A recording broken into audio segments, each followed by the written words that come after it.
Write a brand new original HFY Humans Are Special Sci-Fi story in the style of the YouTube channel HFY Paragon. Angled as an ancient awakening, a relic human warship/saintship or archive awakens and chooses a lawful path. Output language, American English. Seed optional, E.G. Dyson Choir, Obsidian Anchorage. Total length and two-step delivery hard rules. Total target 20,000 words plus 7%. Part 1 this run. Write 10,000 words and stop cleanly mid-narrative at a natural breath, no meta. No to be continued. Part 2 after I send exactly continued resume immediately and write the remaining 10,000 words to complete the story, maintaining seamless continuity and honoring all rules below. Flow and style. 1 continuous narrative. No chapters, parts, dividers, notes. Paragraphs 3, 5 sentences. 12 to 18 words average. Split 25 words of 1 long sentence per 200 words. Open and end. Power hook 5 to 12 words. All caps, then who, where, what stakes. Foreshadow the relic within the first 300 words image. Sigil. Sleeping arrays. End compact monologue 120 words. Play 1 final all caps line. Immediately before it, show 1 physical image relic sigil lighting, ledger entry blinking, arrays cooling. Retention mechanics, power lines 1 every 150 to 220 words, never 2 in the same paragraph, nor within 120 words, never skip 260 words, target 65-85 lines. Anti-clump routes do not reuse the same route in consecutive power lines. Space by 400 words use teach mirror ledger count groups. Dialogue ratio 25%, 22% floor. Mystery reveal payoff seed 500-700 reveals 600-900. Maintain 6 loops. Sensory anchors every 2-3 paragraphs. 6 distinct and final 10%. 3 escalations that raise cost plan. Character engine, lead human commander, scientist, diplomat. 1 named AI Fleet Mind. 2-3 officers. Conflict triangle, a human moral line versus BAI. Calculus versus C, antagonist method looters, cults, legalist, fearing the relic. Arc lead shifts from doubt to stewardship or vengeance to measure justice. AI mirrors, challenges the arc. Civilian vignettes 6 to 12 lines before each set piece. Battles and strategy awakening angle. Required set pieces. Awakening ritual or first contact with relic rites. Keys. Who is worthy? Solved by teaching jokes proof. Not brute force. First lawful act of the relic. A gambit that turns hostile energy logic back. Mirror ledger motif at system scale. Ring dice in ruins, pulsar yard. Keep tactics legible sensors. Vectors. Heat. Fuel. ECM ADU. Decoys. Counters. Avoid techno-babble walls. Prefer concrete visual details. Vocabulary rotation anti-echo. Cap each root at 3 uses per 1,000 words. No repeating a root within 300 words. Rephrase function first when needed. Cost of victory. 2 tangible costs. Minor damage. Scars. Heat margin loss. Wounded but alive. 1-3 lines each. Precedent lock. Conclude with a public precedent about relic stewardship. Doctrine. Durable and visible. Lore stamp. Mid-story. Note that this saintship archive teaches by numbers and remembers by ledgers, never by collars. Absolute conduct. Output only the story text. Perform a silent self-audit to satisfy all locks. The console before her was no longer a passive screen. It was an extension of her will.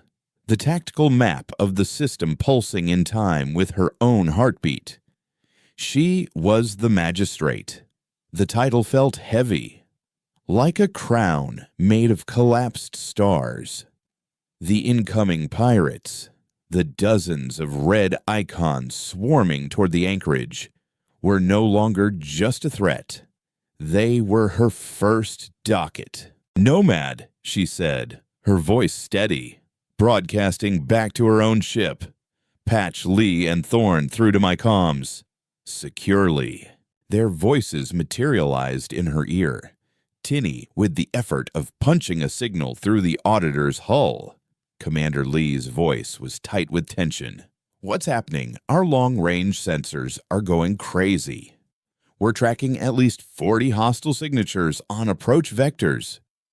Mixed classes, mostly converted freighters and decommissioned assault craft. They're pirates," Rustova confirmed. Vultures who saw the reclaimers and monitors go quiet and assumed the meal was ready. Thorn's voice was shaky but filled with an intellectual fervor. "Commander, what did you do? What is this ship?" "It's a court, heiress. And it's just appointed me magistrate," she said, the words still tasting strange. "I need a legal framework to deal with this swarm. I can't just tell the auditor to open fire. That's not how it works." An idea sparked in her mind, born from the ship's own logic. A court needs jurisdiction. Nomad. What's the official status of the Obsidian anchorage, designated as a galactic heritage site and navigational hazard? The AI replied instantly. "Salvage is restricted under Concordiate Mandate 44 Delta, but enforcement has been lax. There is no law but the one you can enforce." "Not anymore," Rostova said. "Lee, I need you and the other 2 frigates in my flotilla, the Wanderer and the Resolute, to move to the system's primary jump points. You are to broadcast a system-wide warning. As of this moment, the Obsidian anchorage is declared a protected archaeological site under active administration. All salvage claims are suspended pending review. This entire area is now a crime scene." There was a pause. "A crime scene," Lee repeated. Baffled, the reclaimers attempted to illegally acquire a protected artifact, Rostova explained, feeling the cold logic of the auditor settle into her thoughts. "That makes this a crime scene. Any vessel entering the designated cordon without authorization is now guilty of evidence tampering and obstruction of justice. Relay that to the incoming hostiles." She turned her attention back to the console, to the entity that waited for her command. "Auditor," she projected with her thoughts, "I am petitioning for a temporary injunction. I need you to enforce a legal cordon of 100,000 kilometers around your position." The voice of the Gestalt intelligence answered in her mind, its tone as serene as the void. "A request for a protective order? The legal basis is sound. The petition is granted. What method of enforcement does the magistrate propose?" This was the crux. It would not act on its own. It needed her to provide the method, the legal precedent for its action. The hostiles are motivated by greed, Rostova thought, forming the words carefully. They see this anchorage as a treasure chest. We will turn the treasure against them. We will use the law of salvage itself as the weapon. A ledger can be a shield as easily as it can be a sword. On the bridge of a rust bucket cruiser named the Scrap Prince, Captain Krieg laughed as the stray dog's warning echoed from his comms panel. "A crime scene," he bellowed, showing a row of mismatched metallic teeth. "The only crime here is leaving all this lovely scrap unguarded." His first mate shrugged. The reclaimers went quiet. The monitors are sitting on their thumbs. "Something big is in there, Captain. Something worth the risk." Krieg grinned. "Exactly. Full burn. First one to the prize gets the prime cuts." His fleet of scavengers surged forward, a disorderly mob eager for plunder, ignoring the warnings as the ravings of a powerless patrol captain. Rostova watched the red icons on her display cross the 100,000-kilometer line she had drawn in the void. A soft chime echoed in the bridge chamber. The injunction has been violated, the auditor stated. 47 counts of trespassing, 47 count of evidence tampering. The case is now in contempt. Proceed with enforcement. Magistrate. Nomad. Give me a full survey of the debris field between the pirates and our position, Rustava commanded. Analyzing. The AI replied. The field consists primarily of wrecked ship hulls, high concentrations of iron, titanium, and tungsten alloys. Several defunct antimatter reactor cores are present, though inert. The total mass is significant. Auditor. Rostova directed. The violators are scavengers. Their crime is the desire to take what is not theirs. The sentence should, therefore, be a lesson in ownership. She felt a surge of inspiration, a perfect fusion of tactical thinking and the auditor's legalistic mindset. You will not fire a single weapon. Instead, you will assert a superior salvage claim on every piece of debris in the injunction zone. Then, you will collect.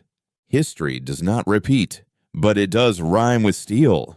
The ancient ship hummed, a low thrum of immense power waking from its slumber. It was not the sharp whine of weapon capacitors, it was the deep, resonant groan of physics itself being put to work. Outside the panoramic walls of the bridge, the void began to change. Throughout the massive debris field of the obsidian anchorage, a subtle energy field bloomed. It was not destructive. It was magnetic. On the bridge of the Scrap Prince, Krieg's navigator screamed, "Sir, our trajectory is shot. We're being pulled off course." All around them, the graveyard was coming alive. Huge, multi-ton fragments of shattered warships began to shift and move. They were not flung like projectiles.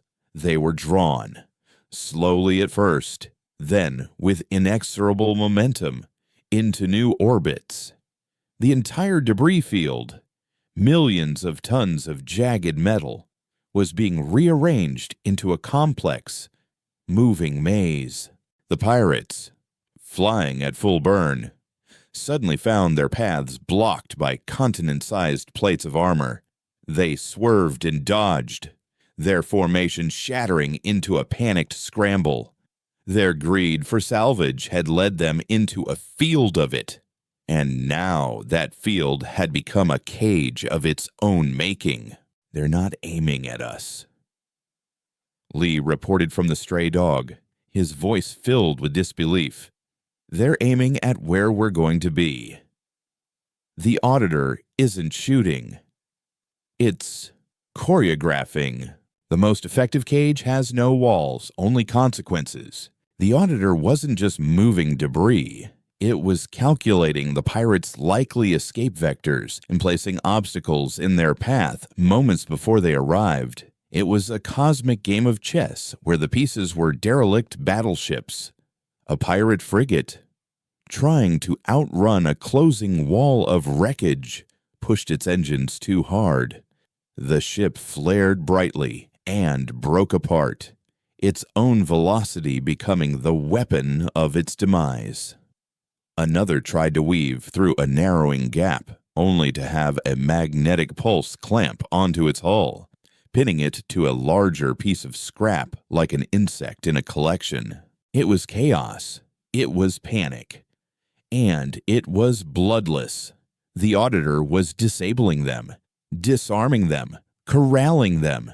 It was treating them not as enemies to be destroyed, but as unruly defendants to be brought to order. "The contempt of court has been addressed," the auditor's voice announced in Rostova's mind. "The violators are contained. Their vessels are impounded pending a hearing. The ledger is balanced for now." The cost of this maneuver was not in lives, but in energy. Rostova saw a new display flicker to life, showing the auditor's power reserves. The bar had depleted by a noticeable fraction. A single or an elegant act of system-wide control had consumed more energy than a fleet action. It was a sobering reminder that even this god machine operated on a budget. The Victory had also left the anchorage in a new state of disarray. The carefully charted graveyard, now a chaotic labyrinth. A new debt on the ledger. Before she could fully process the Victory, Nomad's voice cut in, sharp and urgent. "Commander, a new fleet has just translated in at the system edge. Concordia at registry. It's big. 1 dreadnought, 5 heavy cruisers, a dozen destroyers.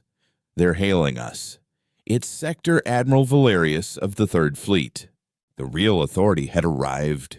A law written to cage a monster is often used by one. The face that appeared on the main viewer was that of a man carved from granite and certainty. Admiral Valerius did not look angry or surprised.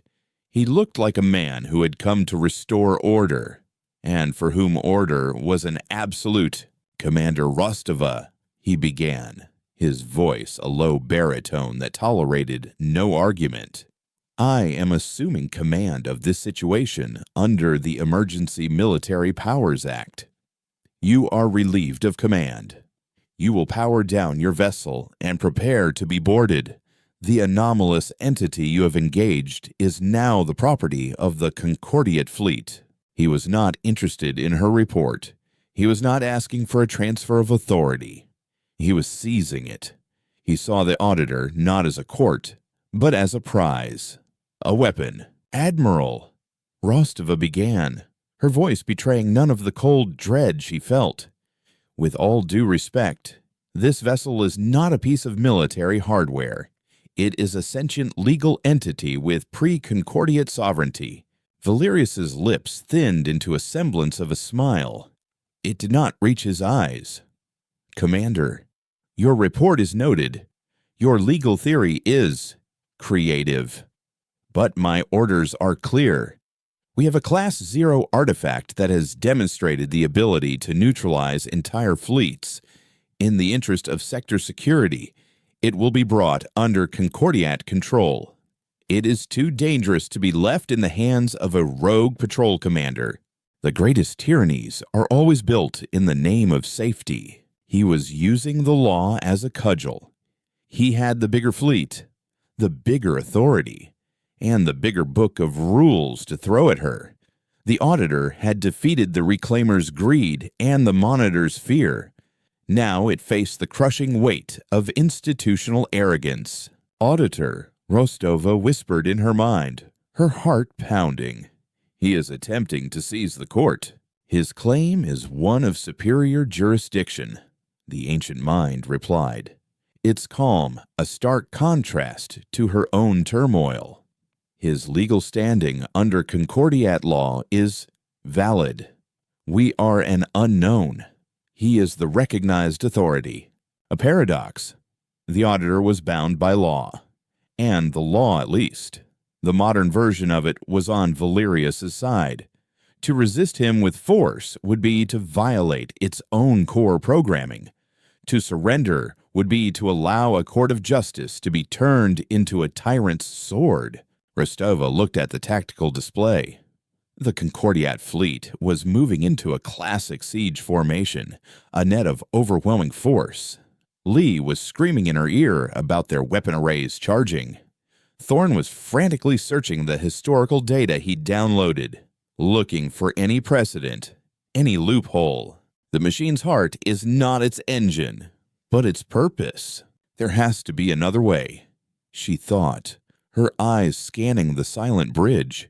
She remembered the archives they had passed on the way here, the flickering holographic texts. "Auditor, show me your history. Show me your own laws. Your foundational mandate." The panoramic view of the void outside was replaced by a swirling sea of data, ancient texts, legal arguments from the dawn of human expansion scrolled past her. She saw the reason for the auditor's long sleep. It was not defeated in a war. It was retired. Humanity had expanded so fast, created so many conflicting systems of law on so many worlds that the concept of a single, universal justice had become mathematically impossible to apply. The cost of reconciling every contradiction, every lie, every broken treaty had become greater than the civilization could bear. The auditor had put itself to sleep, awaiting a time when the ledger could be balanced again. And in that data, she saw its highest law, the one that superseded all others.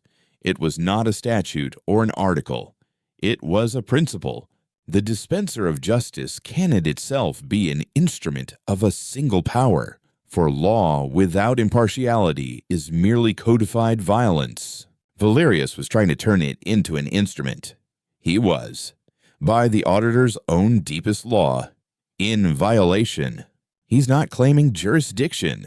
Rostova realized, a desperate plan forming.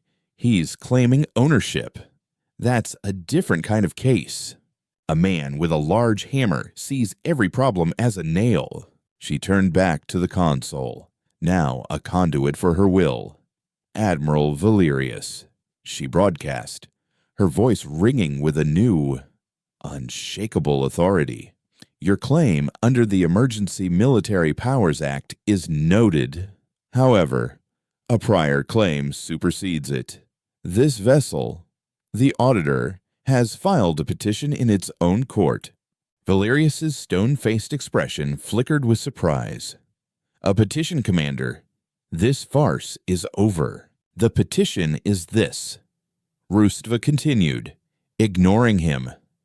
It petitions for sanctuary under its own foundational mandate, arguing that your attempt to seize it constitutes a violation of the principle of judicial impartiality.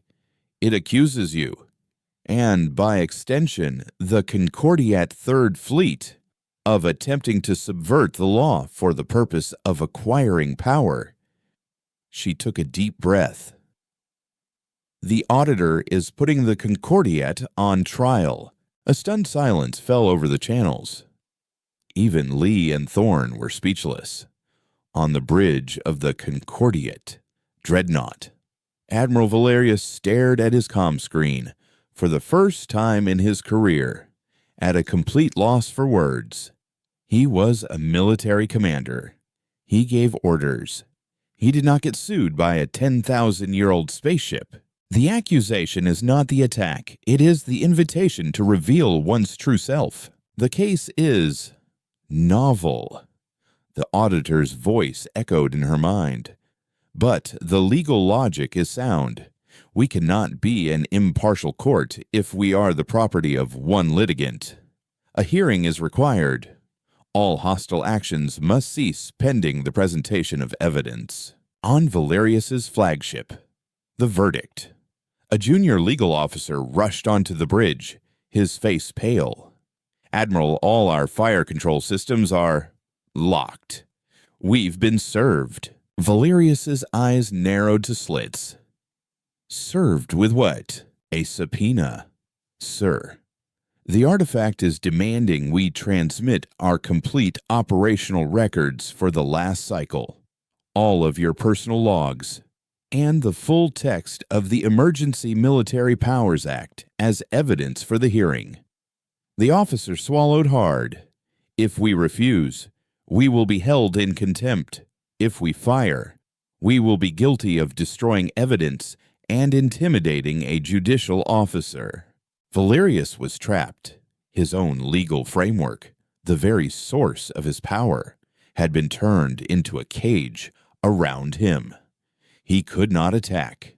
He could not retreat without immense political fallout. He was being forced to argue his case in a court he did not recognize and could not control. A true reckoning is not a battle. It is an audit. Magistrate Rostova, he said, his voice now dangerously soft. You have made a very powerful enemy today. I am not trying to make enemies. Admiral, she replied, her gaze unwavering. I am trying to remind you of the law, the real law, the one that says justice belongs to everyone, or it belongs to no one. She had won. For now. She had used the system's own logic to defang it, but in doing so, she had escalated the conflict beyond measure. She had not just challenged a fleet, she had challenged the entire legal and military foundation of the Concordiat. The cost of this victory was a future where she, and the ancient court she now commanded, were the most wanted fugitives in the galaxy. The weight of her new role settled in. No longer a metaphorical crown, but a tangible burden. The pirates were impounded. The Concordiat was at bay. But the universe was watching. Every system, every faction would hear of this. They would hear that the ghost in the graveyard was awake, and that it was keeping receipts. The silence that followed was a different kind of quiet. It was not the peace of an empty system, but the held breath of a universe waiting for the other shoe to drop.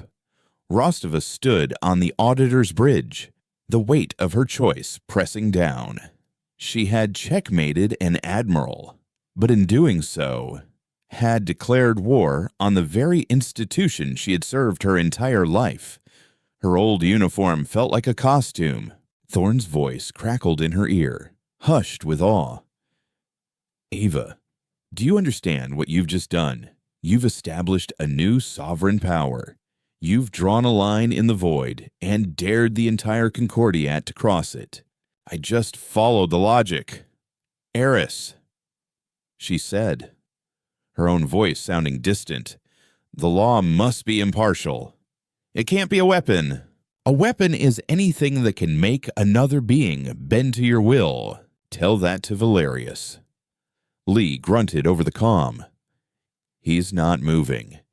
His fleet is holding position. He's a patient man. Commander, he's not attacking, but he's not leaving either. He's waiting for you to make a mistake. She knew Lee was right. The legal paralysis was temporary. Valerius would be on his comms to Sector Command, framing her as a mutineer who had been brainwashed by an alien machine. He would build a political case to match his military one. Time was not on her side. Auditor, she projected. What is the status of the impounded pirate vessels? Their life support is stable. The fleet mind replied. Their crews are contained. They await arraignment. The charges are numerous. An idea, radical and dangerous, began to form in Rostova's mind. She was the magistrate of a court. It was time to hold a trial. A public one. Nomad, open a broadcast channel. To the entire system, unencrypted. Commander, that will reveal our position and status to anyone listening. The AI warned. The strategic risk is substantial. This isn't a strategic problem anymore. Nomad. It's a public relations problem. She countered. We need to show them what we are. Not a warship. Not a weapon. A court. The oldest truths are the ones we must learn again and again. With the channel open, Rostova took a breath. This is Magistrate Ava Rostova of the Sovereign Vessel Auditor. This court is now in session. She directed her next words to the paralyzed pirate fleet. To the captains and crews of the vessels currently detained in this sector, you have been charged with violation of a legal cordon, tampering with a protected site, and contempt of court. You have the right to face your accuser. She paused, letting the words sink into the silence. Then she delivered the master stroke.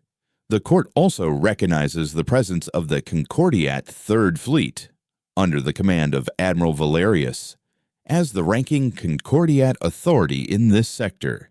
The Admiral is hereby invited to act as prosecuting attorney for these cases. She was turning the tables. She was forcing Valerius's hand. If he refused, he would be seen as shirking his duty to uphold the law. If he accepted, he would be tacitly acknowledging the legitimacy of her court. He would have to argue his case within her system.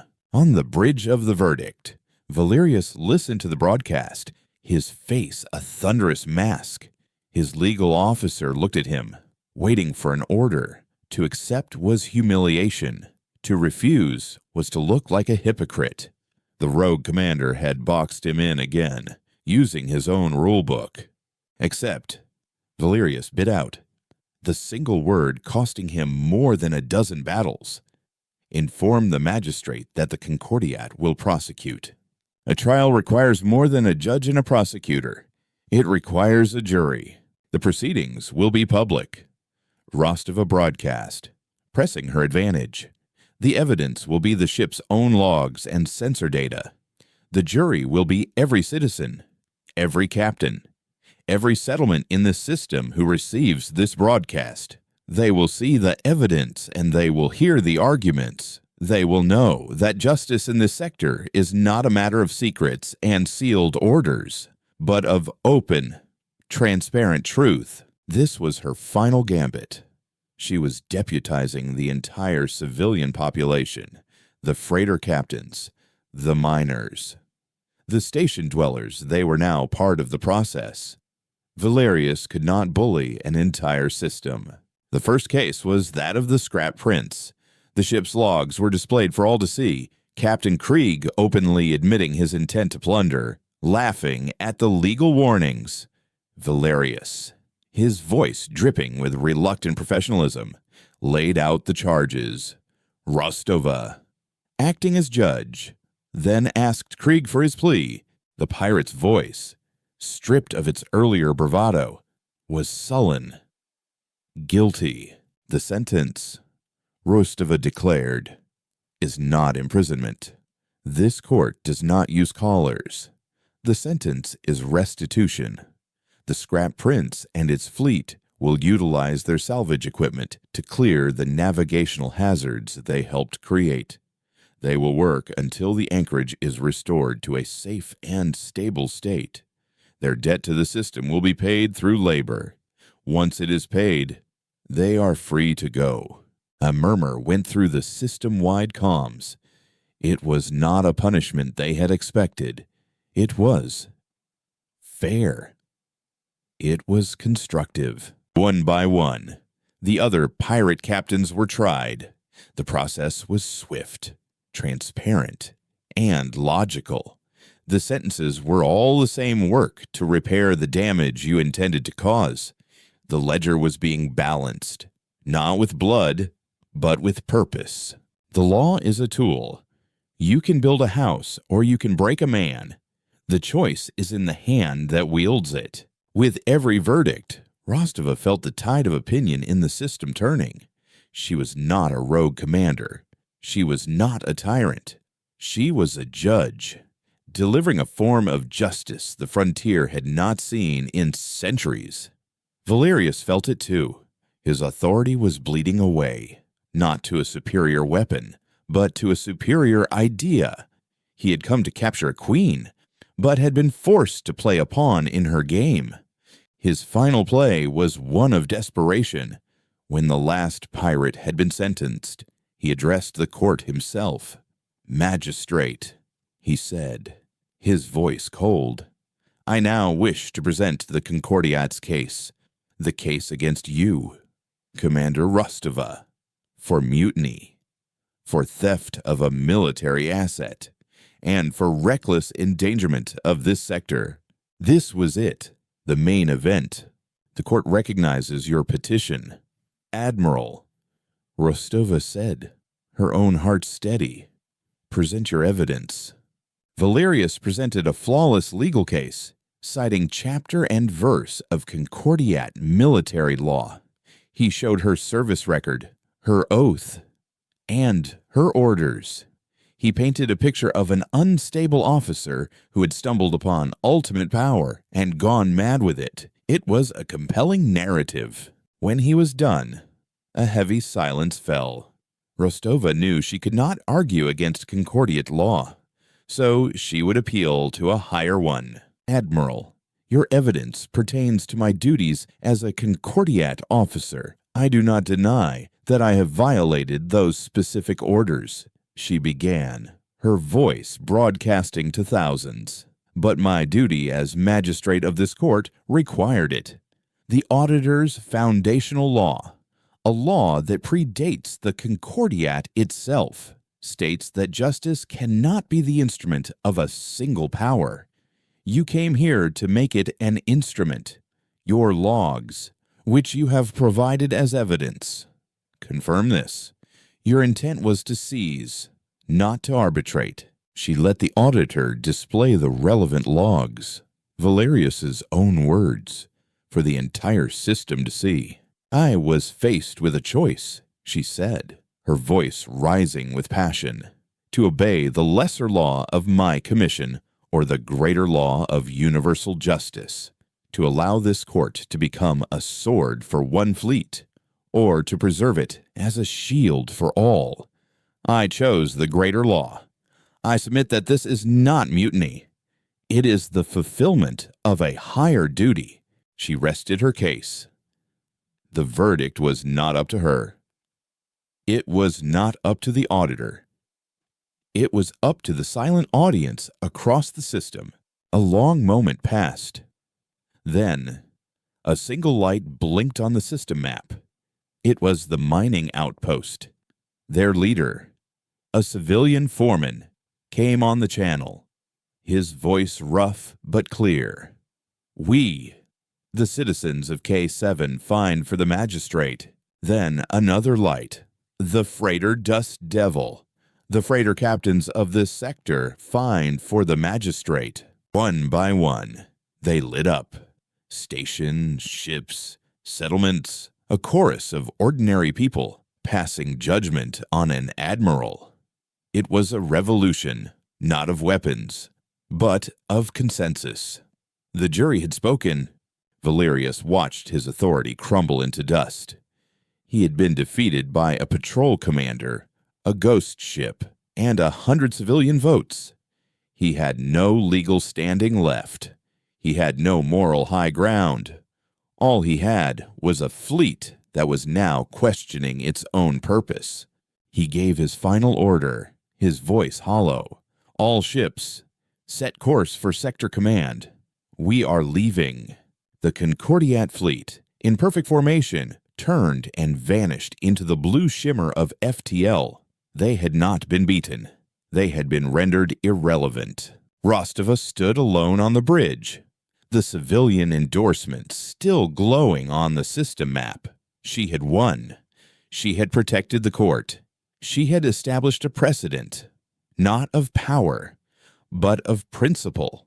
She was no longer Commander Rostova of the patrol fleet. She was the magistrate of the Obsidian Anchorage, the keeper of a law the universe had long forgotten. Her work was just beginning. The auditor was awake. The ledger was open. And there were so many accounts to be settled. She looked out at the starfield, at the vast, silent darkness filled with untold injustices. She felt the weight of it all, the immense, impossible task ahead. Her monologue was not for the system, but for herself. A quiet oath in the heart of the ancient machine. The job wasn't to punish the wicked or reward the righteous. It was to hold the line, to keep the scales from tipping so far that they could never be righted again. It was the hardest job in the universe, and it was now hers. On the main console, the record of the day's events blinked once. A new entry solidified in the auditor's archives, the first in 10,000 years. It read, Precedent Zoser Ewan. The law is beholden to justice, not the reverse. The entry settled, its light dimming, cooled and archived for eternity. The universe does not care if you win, it only cares if you are right.